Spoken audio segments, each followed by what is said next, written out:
Hey, I'm Michael, and this is Michael in the Middle. It's an intergenerational relational podcast for people who are interested in better human interaction. I'm glad you're here.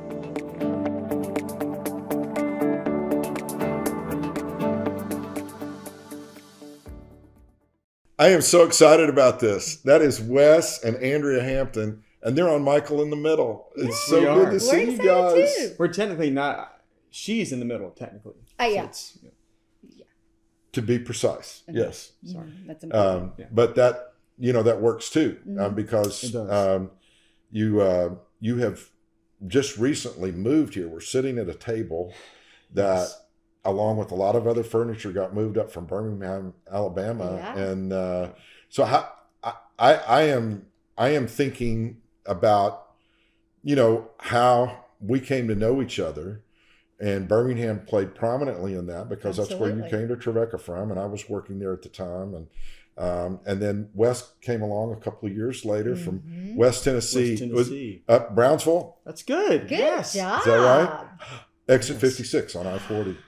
There's a Dairy Queen there. There is a Dairy Queen. And it is the best Dairy Queen. It is a really good Dairy Queen. Oh, man. Their chicken finger basket. We haven't been there in a long time. We haven't, but when I lived there, it was amazing. It really was. Yeah. The manager was awesome. Not that I know where every Dairy Queen in the world is, but I've traveled so much over the years in the South. I know what's at most exits, Exactly. I'm always looking out for a blizzard. Yeah. Blizzard sounds good. Yes, it does. That's awesome. That's awesome. So you got to Trevecca, and you'd been there for a couple of years, and Wes showed up. I don't want to tell too much of the story, but it seems that I remember hearing that there was a guy that wanted to study medicine potentially, but turns out he had a pretty good voice, and so he ended up in the college quartet. Did you sing in any of the music groups? Yeah, I was in the New Direction. New Direction. Okay, that's great. And so where did you meet? Do you remember the first time you saw each other? I do. I actually remember before we met. So Shane Harden was an admissions counselor, and he also was over our singing groups. Both groups helped pick music and stuff. And one day after classes, he said, "Andrea, ride with me to McDonald's. I want you to hear something." And he had a little red Mazda Miata. I remember. And so we ran to McDonald's right off campus and got a Coke. And so he had me listen to this guy, and he said, "How old do you think he is?" And I'm like, "I don't know, like 30?"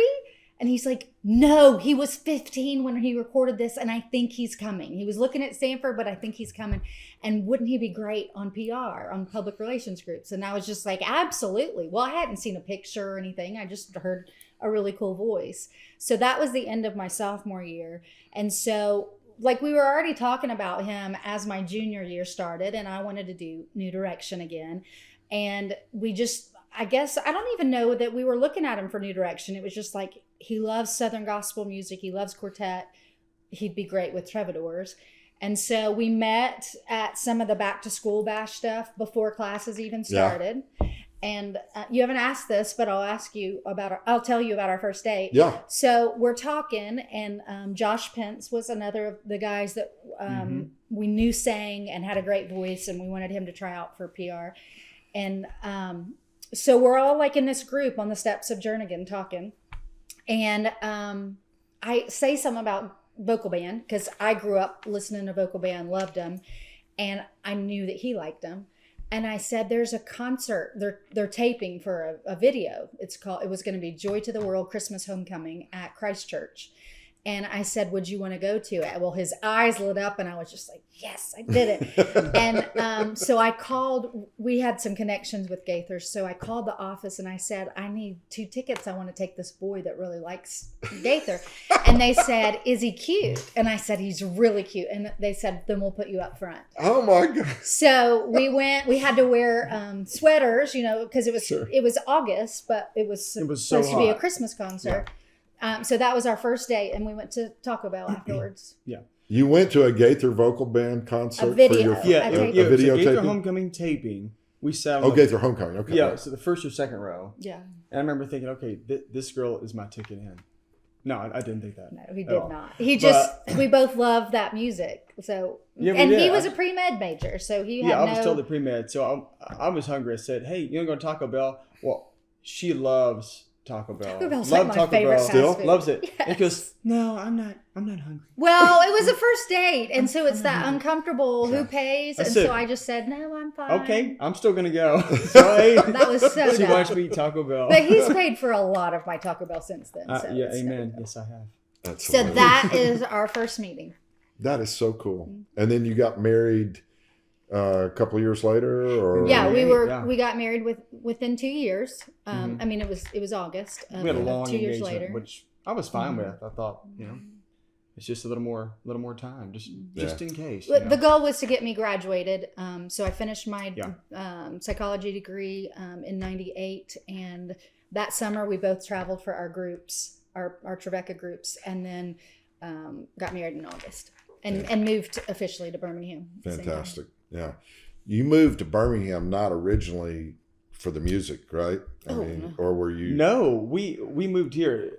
Correct me if I'm wrong, but at the time we had a really amazing church that we were really involved in. I just fell in love with it when I visited, Okay. and we just thought, why not Birmingham? Wow. I was Her family's finishing. there. Yeah, she was finishing. He was pre-med, Yeah, and we we just were thought, like, yeah, I like Birmingham. he could transfer to UAB and then already be kind of set up for med school. Yeah. Yeah, which is already UAB is an excellent school if you're going to do pre-med anyway. Oh yeah. So I thought, let's do UAB. That makes sense. It's way cheaper than going to Sanford. Right. So that's what we did, and we were there for 25 years. That's amazing. Yeah. So you got a degree in psychology, following in your dad's footsteps. Yes, Mark, yes. Mark actually did some great work for us, talking to parents about what it's like to bring your kid to college. Right. And I mean, you just did that, right? I mean, you have 4 boys. We did. We actually we moved up here. We got an apartment while this house was being built. So we moved up on the 22nd, all 6 of us, into a 2-bedroom apartment, and on the 23rd moved Barrett into his dorm. So we've done a lot of moving in the last couple months. Just since August, yeah. Wow, a lot of life change there, right? Yeah, but you said the 4 boys. So we've got our oldest is 19, a college freshman. Then we have a junior in high school, Hudson, and then 2 8th graders. They're 13 and 14, Carden and 7. Great, yeah. Barrett's seeming to flourish there at a place. Oh my word! That meant a lot to you, obviously. That full circle moment, pretty cool for you. It is. That was insane. And I think it made it easier because we always heard about when you drop your kid off at college, it's just horrible and you cry the whole way home. We did not at all. We were just so excited for him. But I think also knowing that we were 30 minutes away helped. But just to see how excited he was, and we knew what was in store for him, so we were just thrilled. Kind of the best of both worlds for a family in a sense, to have enough separation that you're not hovering, right? But you're close enough if you need to get together. That's pretty cool. Let's jump back for just a minute. You're fresh out of college. You're in Birmingham, Alabama. You're finishing a degree, thinking you'll probably go to medical school, right? And somewhere along the way, that voice just carried you to a place you probably never thought you'd be. I mean, your first date is at a Gaither homecoming videotaping. And how did you end up switching from medicine to music? I was sitting, if I recall, it was my first, they had quarters there at UAB, not semester, but my first quarter there. I was sitting in anatomy and physiology, which I heard was a very difficult class. And I never been one to actually audibly hear God's voice. I'd always heard people, God clearly told me such and such. I thought, well, he's never done that for me. But it was as clear as I've ever heard him. He just said, get up and walk out of class. I don't want you to do this. I don't want you to do this. And I thought, well, what am I going to do? This is I've already done 2 years. I've done calculus. I've done physics. I've done bio 1 and 2, chemistry 1 and 2. I've done all these hard classes and, made good grades in them and worked hard. And now you're telling me I'm not going to do this? So I walked out and went to my, what are they called? Advisor. Thank you. My advisor. And they said, okay, well, let's look at things you like. I said, I don't know. I like psychology. I took a psychology class. Okay, well, would you want to do psychology? And what else do you like? Music? Yeah, I do. I do like music. So I did psychology and music. but it was a music minor. Right? It was a music minor, psychology major. But a little backstory to that: during the time, we were going through a very difficult time with my family, with my parents, who were dealing with a lot of addiction. And so there was just a lot of stress in our lives, and so you were just wanting to check the box. I just wanted a degree. I didn't care what it was in.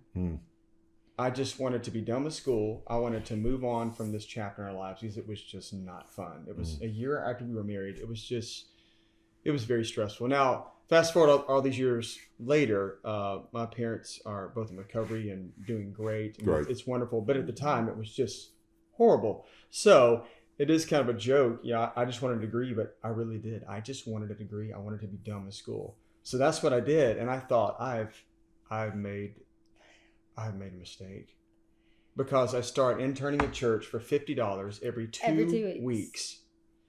And I'm working in retail part-time. I'm just trying to help pay the bills. He sold Sears carpet, and he worked at Banana Republic, and I detested both of them. But it was also very good for me because I learned very quickly. Because I never worked when I grew up. My parents never made me go get a job during the summer, but we also traveled a lot. And this was the first time in my life I realized, so we go out to eat. That meal cost me about 3 hours of work. And I very quickly realized the value of the dollar. And I wasn't spoiled growing up. I was just not made to work, and I didn't realize, wow. So it kind of hit me like a ton of bricks. Yeah. So, I started interning at church, went to part-time, and then when I graduated from UAB, I went full-time, and still thinking, I've made a mistake. I don't want to be a worship pastor. I don't feel called. I don't feel called to be a worship pastor. It's an amazing thing to do, pastoring in that sense, but it wasn't what I felt like I was supposed to do. Yeah. So I had just a lot of stress, a lot of anxiety at times, and thinking I've really messed up. So I did that for several years, and God was teaching me contentment. I didn't realize in that moment He was just wanting me to be content where He had me for the time. So I learned to be content. Awesome. Because I tried to do solo concert stuff. No one would call me back. No. I remember calling people saying, I will come and sing for free if you just have me at your church. Yeah. Just let me come sing. No one would call me back. So I realized, okay, I'm not supposed to do that right now. Just be content. In the meantime, that we were doing weddings, and they were like paying. Yeah, weddings were awesome. Our apartment. Because weddings paid well. And sometimes we'd have 2 or 3 in a weekend. Really? Oh yeah. So we and we could still do that, because that was mainly Saturdays, sometimes Friday nights. So we could still do that and do, him lead on Sundays or lead the choir, or whatever. Are you working a regular job at that point? Yeah. But it wasn't, and I hadn't started my master's for marriage and family therapy yet. Yeah. So I'm just doing a job that's making we did weddings, and then we had a dear friend who just passed away sadly of COVID about 1.5 years ago, who used us in a lot of jingles. Yeah, so we would sing. Yes, we had a studio there in town, Airwave Studio. And we would go and record jingles. We would do background vocals for people, which paid really well. That's fantastic. And sometimes we'd sing on every song. Both of us would sing on every song on an album of 10, and both get $100 per song. Per person. Yeah. So we'd both get $1,000. Yeah, so we thought, this is unbelievable. Oh my word, we could quit our day job, which we did not. So, but so those are the things that God was helping us with our. You remember any song come to mind that you remember singing together? Yes. You did that motion. Okay, I did one. It's a truck driver. It's a seat. A cushion. A special cushion seat for truck drivers. That has shocks. Is that what it's called? And there was a motion master. Ooh, motion master. You got softer. Stupid. So stupid. Motion master. Motion master. That's a terrible name for a truck driver seat. But okay, whatever. The hair place Head Start. We sang the Head Millennium. Start. It was 2000. It was the Millennium edition of that. Head Start. The right cut. The right price. Right now. Head Start. Yeah. And I sang for Allegasco. She did Allegasco. We did Call Alpha. Alpha Insurance. It was all local. Most of them were local. I love that though. When's the last time you thought about singing that? No, why? Oh, never. No, you don't think about it. So See, I'm a gift to the world. I bring these things out of people. You are. we probably shared way too much about that, but that's something that hardly anybody's ever heard. Here's the thing. So many people don't know how somebody got to be where they are now. And that's one of the things that I love about this format. With a lot of times it's people that I know, and I might know something that I wouldn't have known that about you all, though. I mean, Barry Manilow, he was a jingle guy before he was ever singing Mandy and stuff like that. He was in Bette Midler's band, and he was singing jingles. He's got a whole bit where you can hear all these jingles that he did. Oh, you're kidding. And so I've got another good friend who was in California for years. He was a worship pastor, but he made initially a lot more money doing jingles than he did. Oh yeah. Singing in church on Sunday and stuff like that. I think it's fascinating. First of all, it shows the power of a catchy phrase, and every good jingle has a hook like a good song. Oh, right. Yeah, because say it's been over 20 years since you did that. Oh yeah. But sure. Boy, it came right back. Mm-hmm. We could wax philosophical for a long time about the power of words and how they impact. But let's go ahead and get to the meat of what you've ended up doing for your career, because it impacted both of you greatly when he ended up singing for a living. Absolutely. And I know that in some respects it's easy to lean into your gifting. You're given this voice, and it's just one of the most natural things to do. But yet there's a lot of hard work involved in that life, and there are sacrifices that are made on both sides of that. Sure. So you finally went full time at the church, right? Full time at church, and that's the kind of funny thing about it is once I went to full time, I wasn't full time for very long, maybe a year, if that, year and a half. Mm-hmm. And during that time, our pastor ends up resigning. Our worship pastor ends up resigning. So I wasn't the worship guy. I was just a worship associate. I led worship sometimes, worked with the praise teams, but I wasn't the main guy. I became the main guy for a period of time, and I didn't want to be that guy. So Andrea called me one morning and said, "Hey, Karen, who was a dear friend of ours, she was a mutual friend of the Gaithers, and especially Andrea's parents. And she says, Karen said that Suzanne, who's Bill Gaither's daughter, Suzanne Jennings, said Suzanne told her that David Phelps is leaving. And for those of you listening who don't know who that is, he sang tenor in the vocal band before I came along, just a tremendous singer. Mm-hmm. And so long story short, I sent some stuff to Karen, who then gave it to Suzanne, who then gave it to Bill, her father.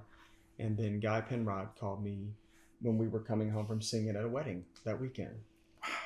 And that started 7 weeks of auditioning for me, of driving back and forth to Nashville. And it just, people always ask, well, how did you get into the vocal band? I said, well, you're not going to like my answer, but it was God. There's nothing you could do to get in the vocal band as far as I'm concerned. It's just, we weren't seeking that out. In fact, we felt like the group that was at that time would be the group Bill retired with, because Bill is now 86. So Wes came along when he was about 68, and we just assumed that he would retire, in his early mid 70s. We didn't think he'd be singing at 86. Yeah, he turns 87 this month in March. So we would never have dreamed that this was even something to dream about. Yeah. Both of us having grown up on the music and loved the music and knew everything. In fact, Travadors, when he was at Tribeca, the quartet he was in, they were pretty much a cover band for a vocal band. Mm-hmm. I mean, they did everything. Yeah. And so he knew all the parts. I mean, it was just embedded in us. And so, but it wasn't even a dream to sing with them, because we didn't think that would ever be a possibility of auditioning or anything. So I've always been a realistic person. I'm not really optimistic. I'm not pessimistic. I'm just realistic. So I thought that's not reality. I'm not going to sing with a vocal band, so I'm not going to dream about it. I'm not going to sit here and think, oh yeah, what if one day? So that wasn't even on the radar. So for it to just literally come out of the sky, and God to say, here's this opportunity just to audition. You ever think about the fact that may be what the scripture means when I will give you the desires of your heart?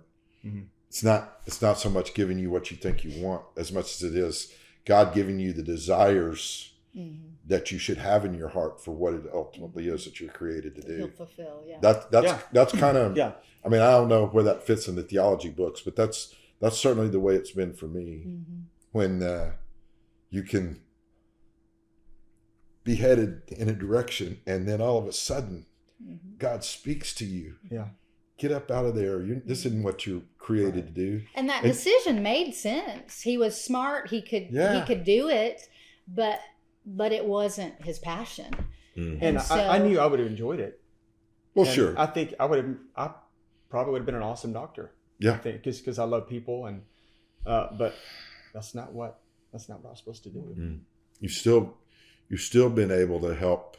I don't know what your specialty would have been, and this may be a little corny, but you know, there's still a lot of work on the heart healing. that's done. done. For that's sure. done through. No, what you've done. I'm glad you said that, because I go out to my table after every concert. Yeah. During intermission and after every vocal band concert, I'm at my table, and I'm there to talk to people. Yeah. And I hear so many times, this song you sang, whatever it is, really was healing for my heart. It got me through, the death of my child, or my husband passed away 2 months ago, and this song is all that's all that I've been listening to. That's what's got me through this. So I know y'all it's know. an honor. Yeah, I know y'all know Shonda Pierce. She was on the pod a little while back, and she, of course, she's hilarious, and she was in that episode as well. But she said, usually when I go out to talk to people, they're not there to talk to me about their funny stories. They're there saying that these difficult times that you've been through, when you were talking about that really spoke to me. So it's kind of that same thing, and you feel like, man, this really is bigger than I am. Right. It's bigger. Because there's times too where, I'm just being honest, that sometimes it almost becomes routine. Sure. Especially when we're out on a long tour. Yeah. And we're tired. Yeah. And some nights, again, being honest, some nights I don't want to go to the table. I'm tired. I don't feel good. Yeah.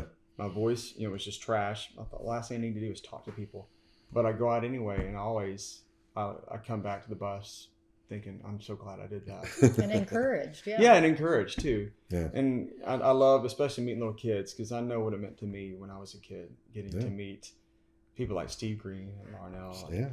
It meant the world, especially when they were kind to me and they were engaged and they looked at me. They weren't, over here looking behind, behind me at someone else. They were engaged. You mentioned Steve Green, and I don't see him around or hear him much anymore, but there for a while he was as big as there was, in Christian music, and that voice of his, but his heart for God was so incredible. And he, at that time, well, what I'm about to tell you, it was in the late 80s. I was working with the music groups at Tribeca, and he was attending Nashville First Church of the Nazarene quite a bit at that time. So I was able to make contact with Steve, and I asked him to come speak to our groups. And one of the things that I remember most about that time, what you talk about, that that routine, and you're singing the same song for the 1,000th time, and it's like, after a while all the venues kind of look the same, and the way you look out into the lights, you can't really see everybody and all that kind of stuff, but there's a sense of well, this at least pays the bills kind of thing, and you as you say, just kind of being real. So here's what I asked Steve, because I knew that there was a sense of that even began to happen for the students in the group, that you would just get up and you would perform and you'd sing the same thing over and over again. I said, Steve, talk to these young people about what it's like to sing the same songs over and over again. How do you keep it fresh? How do you keep it real? Because for me, that's what I always wanted the groups to be able to convey, a sense of authenticity, and he said, well, obviously I want to perform well and I want to do a good job for the people that have paid to come to see me sing. But he said, the way I keep it from being just routine or just going through the motions, he said, instead of singing to the people, I try to sing directly to the Lord. This giving back, this sense of worship and praise. And that was before the whole praise and worship movement was really, taking hold and all of that. And I've always remembered that. And so whatever it is that you have found, first of all, you're singing great songs and you're singing a lot of fun songs. Gaither's been brilliant about bringing people who are just absolutely fun into the mix. So you get a little bit of that. But ultimately it comes back to those songs that are directed back to the creator of every good and perfect gift, and that's where a lot of the magic really comes in, I think. I appreciate you sharing that. I want to ask you a couple things about the music. And then I want you, Andrea, to respond as one who has watched this over time. Okay. Because you're not up on stage performing all the time. You're certainly good enough to do so. I'm a big fan of your singing voice as well. You. But, you've been helping raise the kids and a lot of times having to stay home while he's out on the road. So, first of all, I want to ask you, what has been one of the keys for you to be the one who's kind of holding things together at the home base while he's out and people are standing and applauding and all those kinds of things? What's one of the things that's been life-giving for you and all of that? Ultimately knowing, respecting what he does and has made me I've never been resentful. Now there's times I think he is eating at a seafood restaurant on the beach and I'm cleaning up throw up from 4 kids, so there's that. But I don't resent the fact that he travels, because when you love somebody and they're doing exactly what they would love, if they could pick what they did for no money, this was what he would do. And so when you care about somebody that much and you see them walking in that path, and then it's a God thing too, it helps all the growing pains of having 4 little people at home by yourself. It helps tremendously. But the other thing that has helped is he loves to cook. I'm sure at some point we'll talk about that. He loves to cook, and he loves making things, but he also likes providing that for us. And so he's always been very good about, and I don't like to cook, so it works out really well. So he's always been very good about prepping a dish or two, and even having the food for me to prep the other meals ready for me, so that when he leaves, I've got kind of backup, happening. I love that. Because as we decided to homeschool 8 years ago, by the time you homeschool all day and then oh my word, food, and I don't like to make food, so that was even harder. So when he would do things like that to help get us prepped for, his being gone, those obviously helped. And then you just have to have that mindset of, we don't celebrate birthdays on the birthday because Wes isn't home. And the boys have had to, there's lots of sacrifices that we've made, but any family makes those sacrifices for whatever reason. And so for us, our time together is different than other families' time together. And, we've said no to a lot of outside things like sports and stuff when the kids were younger, because we couldn't have managed that type of schedule with his schedule. Because when the kids were younger, that's when he was even more busy. Gone even more. His schedule is a little more balanced now. And of course, the kids are older and can do more stuff by themselves. I wish it had been a little more reversed. Feed themselves, they can bathe themselves now. Yeah, they really can. So I don't know if I've really answered that, but I think a lot of it is the mindset. It's great. And it is a partnership. It's totally, because I won't mention names, but I've sung with some guys who he wants you to mention who maybe didn't have the support at home that I had of having a spouse that says, hey, I know it's difficult, you're gone a lot, but I know you're doing what you're called to do. You're providing for a family. You're doing what you love to do. And that makes all the difference, because I remember when Carden was born, so our third oldest, I was in town for not even 36 hours. Well, we had to schedule amniocentesis to make sure his lungs were developed so that we could take him early. Yes, because Wes was about to be on a 12-day West Coast tour. So the only way he was going to see him be born is if we had a very early C-section. Yeah, and so I think he was 2.5 weeks. Amazing OBGYN decided. He's a Christian. Yeah, just a great guy. He said, "Yeah, we'll do that." So you were here like 12 hours. I got to see him, for a day, and I'd leave for almost 2 weeks. It was not fun. My dad was an itinerant evangelist when I was born. I mean, he started pastoring when I was about a year old, and we joke about it in our family. I came 2 weeks early, and he was up in Springfield, Missouri, trying to figure out he had to ride a train back to Oklahoma to get to see me, man. and then he had to take off and leave again. Yeah. The joke in the family is that I came 2 weeks early as an infant, and that was the last time I was that early for anything. Early. I've been early, in some cases, but never 2 weeks early. And so, yeah, that life is a challenge. Wes, you're on the other side of that. You're having to leave the house and go get on the bus and go somewhere. What has that been like over the years? And has it gotten easier like it kind of did for Andrea on her side of things? It's gotten way easier just knowing that the kids are older. They can take care of themselves. They can make themselves breakfast or even make themselves lunch. Yeah. Or, hey, we got something frozen. Drive somewhere. Yeah. Now we have, 2 drivers. One's not in the house anymore. We have another driver. Hey, go take your brothers, get some dinner. So the load on her has definitely decreased. But I'm still gonna this evening. I'm gonna prep one meal for her so that she can have something for tomorrow. Just because I'm a great husband. What are you making? Chicken noodles and dumplings. Yeah, it's gonna be great. So, would that be in one of your recipe? It is. It is. As a matter of fact. Yeah. So I'm gonna do that. So all she has to do is just heat it up, put the noodles in, and boom, dinner's done. So that's fantastic. Yeah.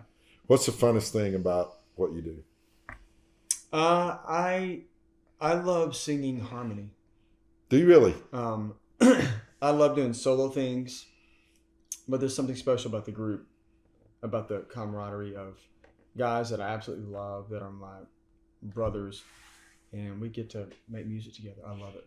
It's fun. I have an actor that lives in is part of our family, so I know what it's like, to get on screen and be able to fill a role. But when I see you guys, on YouTube or wherever it is that I'm seeing a Gaither Vocal Band video, it looks like you guys are just having the best time of your life right now. We are. We really are. Do you think that helps the music? Oh yeah, and I think most audiences can sense when there's not a cohesiveness in the group. They can sense when the whole team is not pulling in the same direction. So to have a group now, especially this current group that's been together for 6 years, it's just a very, very special group of guys.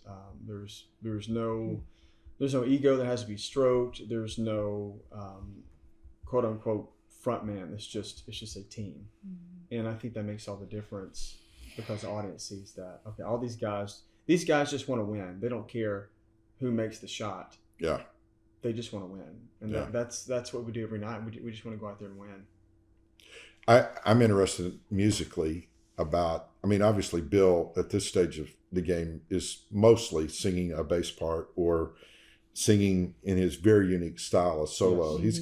He's got one of the most unique singing voices you've ever heard. It's really cool, but it's how he talks too. But it's kind of a talking, singing kind of thing. Very cool. And I've just always been fascinated. Bill and Gloria Gaither have been a part of my life since I was a kid, listening to the Gaither Trio. Bill and Gloria and Danny and on 8 tracks and the 1968 Buick Yeah. Sabre and stuff like that. But to see how they have not only impacted the music industry and obviously prolonged the careers of a lot of people by giving them extra shots, extra opportunities to be seen, and even revived careers. Even revived music. Good point. But there's something about them that I've never been able to fully articulate. They're an unusual team. Bill and Gloria are. They are. And the lyrics that have been married to such memorable tunes across the years. What is your favorite Gaither song? Oh my gosh. Whether it's something the band's done or have you ever thought about that? Yeah, it's always tough. It's always tough to decide. At the top, I believe in Hill Call Mount Calvary. Oh, wow. Yeah. Sinner Saved by Grace. Oh, yeah. The song I Am Loved. Yes. The song Go Ask. Unreal lyrics. And some people might not know, I'm sure you do know this, but Gloria is responsible for probably 90% of the lyrics. Yeah. She's the writer. Yeah. And then Bill is just the musical, she's the lyrical genius. He is the musical genius. Little fact, Gloria sang in the Gaither Trio for years, but she did not want to. Very much disliked singing. She's never wanted to sing. She doesn't think she's a good singer. Yeah. She lost her hearing in one ear years ago. She was just even more self-conscious about it. But I've always loved her voice. And you were talking about Bill's voice. When Bill was young in the trio, he was amazing. Oh, he yeah. has beautiful voice. Oh, yeah. And of course, his brother Danny was incredible. Yeah, right. He still sings. People ask, does Bill still sing? Yeah, he does sing. That's fantastic. We have a bass baritone now that does a lot of his more technical stuff. Yeah. Bill he's almost 87. Yeah. It's just difficult to execute that. Sure. But I tell you, he hears everything. Every night he hears every note. If it's wrong, and he lets us know. And it'll be like somebody wasn't on the fourth. You're exactly right. If I had to boil it down, I grew up, listening to those songs and hearing song evangelists do them at revivals and camp meetings and all that kind of stuff. But I probably will cry, but I'm gonna go ahead and tell you that I think when I hear how sweet to hold a newborn baby, and feel the pride and joy he brings, a greater still, the calm assurance this child can face on certain days because Christ lives. Yeah. Being a parent, now being a grandparent, and with all the stuff that goes on in this world about how kids can be such just almost throwaway items, and I guess one of the things that I love most about being alive these days and feeling called to do, just as you all are doing, is to be a part of something that in a loving and kind way runs counter to the culture of despair and gloom and doom and just throw away people. There is no person that is not special to God. And I think we've got to get some of that back. I think we got to recapture the joy of what it means to be alive and have a chance to do some of these really cool things that have been given to us. Right. So what's the biggest challenge about still doing what you're doing? And how many years have you been in the band? So as of now, we're taping this in March. As of now, we're right under 18 years I've been doing this. May will be. And we had the conversation when I first. No, this is before I even joined, right? Before this is during auditions. And we said, God, wouldn't it be cool just to get a few years with Bill, just before he stops singing? Just to say you've done it. Yeah, just to be in the vocal band for 2-3 years. I would do it for free. He told them while he was auditioning, I would do this for free. But Bill wasn't there. Bill wasn't there. We just found out I was pregnant with my second. And I was like, don't tell him that. Hey, I've said a lot and done a lot of stupid things. So. But yeah, almost 18 years. It did end up working out. It did work out. It worked out. He does receive some money. I think the biggest challenge now, again, it's gotten so much easier. I don't like missing birthdays. Yeah. Hudson, our 17-year-old, is playing baseball, and I've already missed so many games. But that's just part of it. That's a sacrifice. And they're all sweet about me missing whatever, or it's a piano recital. And like I said, there's give and take because of his job. We've been able to travel a ton. Sure. And we literally, we were counting right before COVID, we were counting the boys' states that they had been to and realized that we only had like 20 to go. Awesome. So we made a plan to get all 50 states in before Barrett graduated, and we were able to do that. We did. And it, on almost every one of them was tagging along to a solo concert or going to a vocal band or something.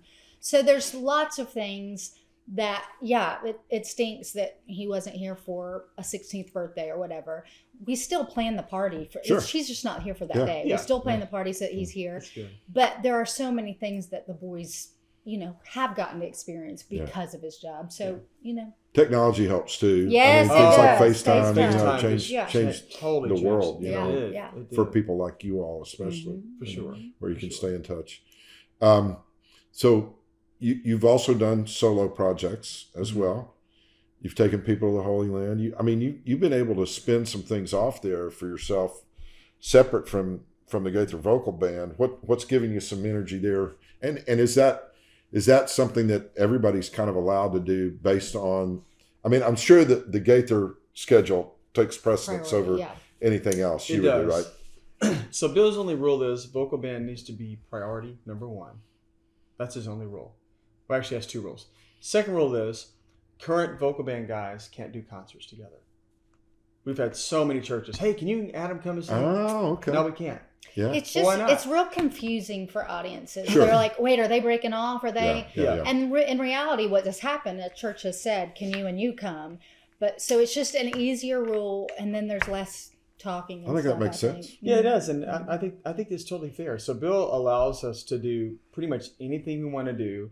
If anything is questionable as far as, maybe a singing at a particular event with a certain speaker or personality, I'll kind of run it by Bill and say, hey, are you cool if I sing at this and such is going to be there? Yeah. And, there's times he'll just say, I'm not going to tell you no. I prefer you not, but you can make that call. So because he's maybe had an experience. Certainly. Yeah, he has. Especially if it's maybe something controversial. So we respect that. And he also respects, too, that the vocal band is doing fewer and fewer dates every year. Because, again, he's 87. Sure. So that's more solo time that we need to kind of take up the slack. Because we're all just paid. We're contract singers is all we are. Paid by the concert. As far as, from a business standpoint, we're just contract singers. Sure. So we sing, great. We don't sing, nothing's coming in. So the mortgage still has to be paid. So I love to do as many solo things, and I've got some amazing opportunities because of Bill, because of the vocal band. I got to sing with Larnell Harris and Travis Cottrell a few years ago at Carnegie Hall. Oh my word! I thought, who would have ever thought I'd sing at Carnegie Hall and it would be with such amazing singers. And then we were talking about Steve Green. I've recorded on two of my solo projects songs with Steve. Steve was so gracious to say, yes, I'll come and do a duet with you or sing. This one song that David Phelps and Steve Green and I do together. It's just wild to think about all of the opportunities I've had because of the vocal band. It's crazy. I'm fascinated by the creative process, and I don't know if you've ever talked about this on camera or on tape, but what's it like to dive into a project? How do songs get chosen? Do you always use the same producers and or studio musicians and things like that? I think some people would be interested to know how. That's a great question. Yeah. Are you talking specifically vocal band? Yeah, let's go with vocal band. Okay, so for vocal band, again, Bill loves ideas. He doesn't care whose idea it is. If it's a great idea, it's a great idea, just like a great song. He doesn't have to write it if we sing it. Yeah. It just happens that most of the songs he writes are awesome. So we do those. Some not so much, but we won't mention those. But so he will basically say, okay, guys, I've got a list of 30 songs. 30. And if you have any songs that you think, whether they're new or whether we cover something, he doesn't care. I brought to the table years ago a song called Chainbreaker that no one's heard. Chainbreaker that Zach Williams did. Just an amazing song. But you ended up doing it, right? But we ended up doing it. Bill had never heard it. I said, Bill, have you heard this song? What? And I played it for him, and he just immediately loved it. He said, that's an amazing song. We're going to record it. Yeah. So he's open to any suggestions. We work with Gordon Mote a lot, and if you don't know who Gordon is, he's amazing. He was born blind and plays the piano unlike anybody I've ever If you heard. pick up any country CD in your house, you can look, and Gordon's he's probably on it. Yeah, all the hits, Rascal Flatts, God Bless a Broken Road, that dun dun dun dun dun dun dun dun dun dun. That's Gordon that came up with that. Really? He's amazing. He's absolutely genius. We've bought his solo projects, Uh-huh. just the piano alone, but then he's kind of a cool singer. Yeah, too, he's you know? a great voice. Reggie Smith and I, Reggie's in the vocal band. Reggie Smith and I just recorded 2 weeks ago background vocals for one of Gordon's new songs. It's a great song. He's got a pretty good podcast. I don't know if he's still doing it. Oh yeah, he does. One of my favorite ones that he did was with the guy that Eli Gold, the voice of the Alabama football team. And Gordon's sitting there talking to him about football games, and it's like, crazy. Yeah, and Gordon has an incredible memory, so he will tell you who scored what in the 1977 Alabama versus Tennessee game. So to answer your question, when we go in specifically to vocals, Gordon is there producing, and harmonically, Gordon is just brilliant. So, he'll kind of let us. We always put down our parts separately. Yeah. Usually. Sometimes we put them down together. But he'll take us through the piano. Hey, guys, I was thinking right here to this chorus. And he'll play our parts out. What if we did this right here? And we'll say no. We'll say yes. And then we'll go from there. I'll go in. And whoever does the lead, if I have the lead for the song, I go down and put down my part. And then we start building on that, the baritone, then the tenor. But Bill has an idea in his head of what he wants it to sound like, but he lets them, flavor it. And sometimes Bill says, "Hey guys, we're doing this song. Whether you like it or not, we're doing this song because I want to do the song." We say, "Hey," and they may not like the song, but the audience ends up loving it. So when Bill says we're doing this song, does he also say who's singing lead? Yes, that's always decided in the studio. Okay. And Gordon and Bill kind of decide because they are great with putting voices with songs. Mm-hmm. Bill's always been so good at that, so we just trust the process of. There's been times I thought, man, I really wish I could have had that lead. But it's fine. But I just think to myself, I'll just get the track and I'll do it in my solo concerts. Yeah. But we just trust Bill and Gordon, and 9 times out of 10 they pick the right singer for it, and we're happy for whoever sings it, obviously. So tell you something a little personal from our family. When our oldest son Chad, who's now 40 years old, was moving from Nashville to Salisbury, Maryland, where his fiance lived, and they ended up getting married and staying there for another year before they moved back to Nashville for time, but they're back in Salisbury now. Anytime we're driving, especially on Interstate 81, if we're driving to Salisbury, got to go through Washington, D.C., and then over the Chesapeake Bay Bridge. When we moved him up there in 2006, we got the GVB CD that was I'm forgetting the name of the album, but it was the one that had "Give It Away" on it. Yeah. Hey, Give It Away. Is that the name of the record? So Give It Away. My first one. There's that was the first record. That was my first record. Yeah. So that has been such an incredible part of our lives because we listened to that CD almost all the way up there, Right. And Chad had a lot of other musical interests, but he still loves listening to that kind of music too. Yeah. And I think it ties back to that. Uh-huh. That was the first kid that really launched, really launched. And he led the way for his brothers later on. They all went to Trevecca, but then they went other places, And I say that because I think a lot of people would resonate with this. Music can take you to a place and a time and a moment in your life, for sure, like nothing else does. Oh yeah, and a lyric, we sang along with you on "I'll Tell It Wherever I Go," trying to match those notes, and it was such a unique recording, kind of a very different Christian song sound. Oh yeah, for sure. And and I just there's a lot of wasn't Bread Upon the Water. Mm-hmm. Bread on the Water was on that. Was the first cut on that album. Yeah. So. See, I remember that from the Imperials in 1978. Right. I remember the 8-track little player. I wear that song out as a kid. That's the power of music. Uh-huh. And you guys have been able to be a part of that in so many different ways across the years. And what's really cool to me, sitting here talking to you all, is that the way that you have lived your lives and the way that you have given yourselves to other people, you've been able to have an impact on people's lives that you don't ever really get to meet. They're not going to come to your table, but man, they're sitting at their table at home saying that song. Right. Man, when Wes sings that song, it lets me know that God knows where I am, you know, kind of thing. Music does that. It's amazing. You know? It really, and I think it has a power to transcend even the best of just an oral communicator, just a speaker.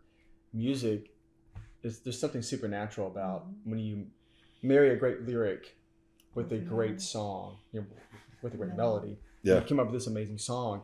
There's something spiritual that happens. Music is very, very melody powerful. Can really make it stick. What's the favorite song you're singing right now? And I want to ask Andrea a similar question. As far as my solo things go, I love doing a song called "Getting Ready to Breathe." It's on my new project, and it's just to see how it's connecting with folks instantly. You can see on their faces when you start singing it. Is that a project that's already out? Yes. It's on a project called Stubborn Hope. And I think we hopefully we'll have a graphic of that up so people can see it. And but it's an amazing song. And you have a website? Is it just weshampton.com? Just my name, weshampton.com. Awesome. It's an amazing song written by Jimmy Yeary, who has written tons of country hits. I mean, he's unbelievable. And then Andy Andrews. The comedian? He and Andy co-wrote that song, and it's a song about loss. Awesome. It's a song about loss and perspective, and it's very powerful. So that's one that I'll listen to it on the way back to town. That I'm always really excited to sing, just because I know so many people are where this song is. Yeah. So in every concert, I just lost my husband. You know, this song really, really ministered to me. So I just think, God, that's worth it. Yeah. What's your favorite song to hear him sing? I mean, it's really easy. It's Everything. Called... Oh, sorry. Anything. No, it's called I'll Pray For You. And I feel like as people that have grown up in the church, we aren't told that we're allowed to like struggle with doctrine and where is God and why does it not feel like he's answering my prayers, and I feel so lost and hurt, and this song says, you know, I've been there. I know your pain. So I'll pray for you. When you don't have the words to pray for yourself and for what you're going through, I'll pray for you. I love that. And to me, it is it's good for non-believer or believer, but for those believers that feel so much shame for being mad at God or whatever. For questioning God. Doubting God. And just saying, you know what, you don't have to do everything perfect. You don't have to be your normal Christian self right now. Let me pray, you know, let me take that up for you. And so it's when he sings that. Another Gloria lyric. Really? Just unbelievable lyric. So good. Yeah. Okay, so kind of bringing it full circle. Your oldest son, Barrett, was a freshman at Trevecca. And I just found out, you know, talking before we went on, you know, never would to have record dreamed that he's going to be in one of our bands for the summer, right? PR group. So back in our day, we didn't keys. have band PR groups. It was just vocals, really. Sure. And so now they do have actual bands, and he is going to play keyboards starting this summer. I love so it. excited. And he's heard us talk about it over the years. But our minds, he went another full circle moment. He went to Trevecca as a pre-med major. Okay. Yeah, chemistry. And about 6 weeks in said, I think I'm supposed to do music. And we were like, no. I rolled my eyes. Oh, no. We were like, no, you won't make money. My question was, so how are you going to support your family? He said, well, you did. I said, well, mine was a fluke, okay? But he has these lofty dreams of visiting like every country. And I'm like, you can't pay for that on a music salary. So now he's music and business. So, okay. Actually, he's commercial music. Commercial music, whatever that means. So our two older sons were a little more pragmatic. One majored in communication, the other majored in business, and the third majored in dramatic arts. And right. And nobody makes it in dramatic arts. For a long time. I mean, similar to a certain extent to what you talked about. He was in LA for 8.5 years digging it out. You know, sometimes just folding T-shirts to make ends meet. Sure. And stuff like that, you know, for a guy who's in the merch business. But guess what? And then it just happened, And so I know that there were a lot of times where I was saying, man, and he's actually part of one of his routines that my wife's dad, who was a lifelong educator, used to say, Austin, when are you going to come back to Nashville and just teach school, or something like that. And, and he just said that was never an option. Yeah. I knew what I wanted to try to get to. Yeah. And so I went with it. And the way I've begun to look at it is that God gifts our kids to do certain things. Right. And we need to let them go until God says do something else, You're right. And that's certainly what's happened in your lives. I love you guys. I love what you've done with your lives, and with watching your sons as they're coming along, and I loved it that you get to keep giving this gift to people that want to come to your table and talk to you about their life, because the music is the road that paved the way to that experience, And so it's very cool. Thank you for doing this with me. Thank you for having us. It's just fun. Can't wait to be able to hang out together again and come hear you guys sing, And at some point, I got to get the two of you on stage together and sing kind of love song or something. We're going to work totally outside of that whole Gaither world, Well, speaking of, though, before we close, we're actually recording a love song album right now. Oh, really? Yes. The vocal band is, yeah. You know what? I think I've seen some clips of some of that. So we've done 6, but we're going back in the studio at the end of this month and recording 5 more. Oh, I can't wait to hear that finished product. It's very cool. Old songs, too. Love it. I love it. I love it. Hey, thanks for being in the middle of so many good things with your life. And like I always say, folks, get out there in the middle of doing something good for somebody else. It'll make a difference in your life and in the lives of the people you come in contact with every day. That's it for this week with Michael in the Middle. We'll see you next time.